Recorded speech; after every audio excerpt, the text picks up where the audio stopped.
Hi, Douglas Caldwell here. This is the update for our second season of paddock grazing with Shelter Belt program, the 2012-13 season, which has proven to be a lot different than the first year.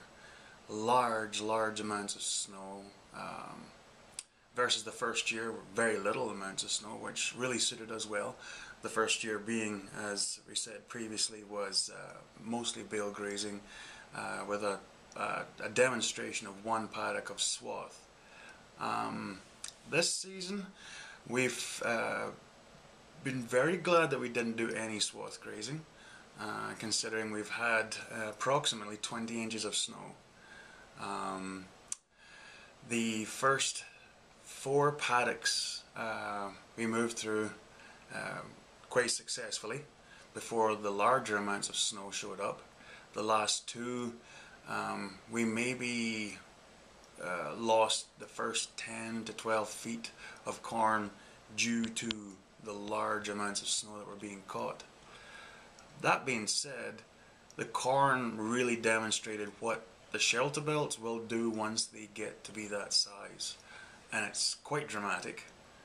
Whether or not we'll ever get this amount of snow again, who knows. How we ran the project this year was the entire field is 90 acres. We silaged exactly half of it, 45 acres, and the contractor estimated the corn went at about 14 tons to the acre, so it was quite a strong crop. A majority of the plants had 2 cobs, roughly between 7 and 8 feet tall. So yeah, the cows really liked it.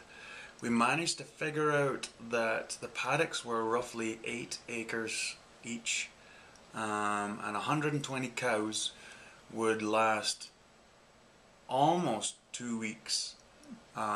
With the last couple of days we would go out and we would blow a little bit of alfalfa onto the stubble, and that is purely just to make sure the cows don't go into the new paddock and glut on the cobs, because that way, you know, there might be a chance of bloat. I don't know if it would have happened, but it was good for them. It kept their condition really nice.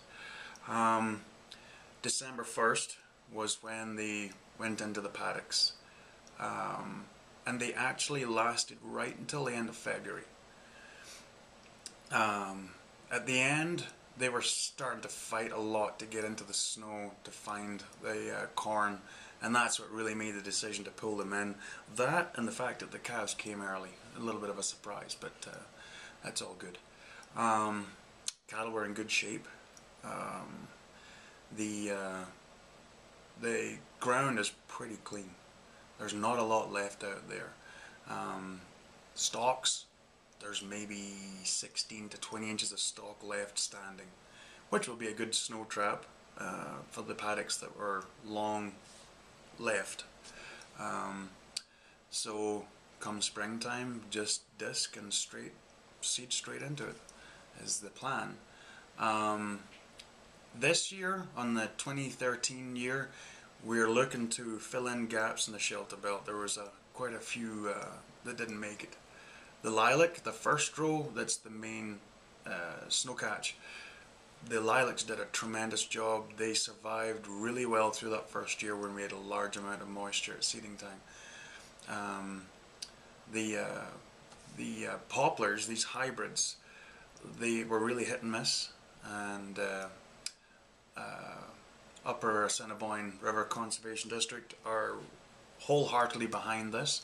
They're going to look into why this happened. They're going to look to filling in the blanks, and they've been a tremendous help. They've really made sure this project happened completely, and they're excited to help us with projects down the road as well.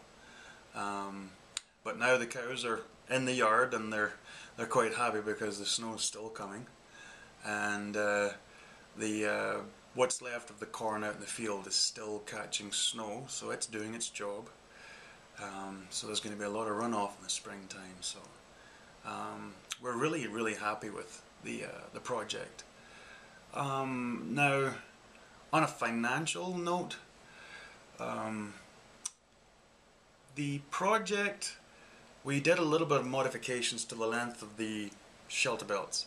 They're approximately 1,300 feet long, and we ended up moving the north end closer to the boundary. It just eliminates any chances of the cattle breaking round into the next paddock before they're supposed to go. So the tractor was barely ever used. I think the whole winter prior to the cattle coming into the yard, we maybe used 3 or 4 hours on the tractor. Once the cattle came into the corrals, we put more hours than that on the first day. So if you calculate to fill a tractor is going to cost you $200, and the tractor will use a tank of diesel every week and a half to 2 weeks. The benefits of 2.5 months of not doing that is tremendous. And the other note is that the fact that you're not out there with the tractor putting that many hours means you're not out there full stop, which frees up a lot of time to do maintenance, to do family things, to enjoy farming instead of just following the same hamster wheel process every day. Now that the cattle are in the yard, we are doing the bedding and the feeding, the bales and the pulling the strings and whatnot, but they're calving, so we would be doing that anyway. We like to have them in the yard. We've crossed this before. We like to have them in the yard just for safety's sake. If there's ever any problems, they're easily cornered and dealt with. Apart from that, the process is working really well. It will still be quite a few years until the trees show any real benefit in wind protection and snow catching and whatnot.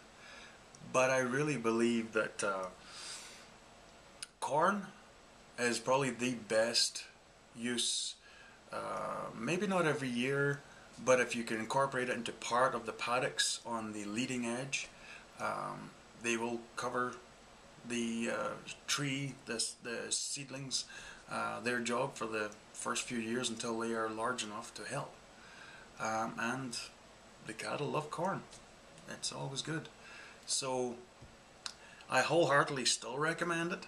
I've done 2 seasons when the most opposite of weather patterns have happened, and I recommend it wholeheartedly. And talk to your conservation district. There's lots of groups out there, and they will either put you in contact with them, or on the internet you can find lots of groups that will help out. You're not in this alone, and it's a great way to help everybody, yourself, your animals, the environment, your profit margin wholeheartedly. At the top of the list, your profit margin will benefit right off the bat. We don't even have the trees protecting the cattle and the plots yet, but just having the plots and the fencing and the self-grazing up and running has paid for itself already. So if you ever want to come out to Kenton and come and see the Caldwell Farms demonstration anytime, and you can communicate with Upper Assiniboine Conservation District, and they will point you in our direction. So thank you.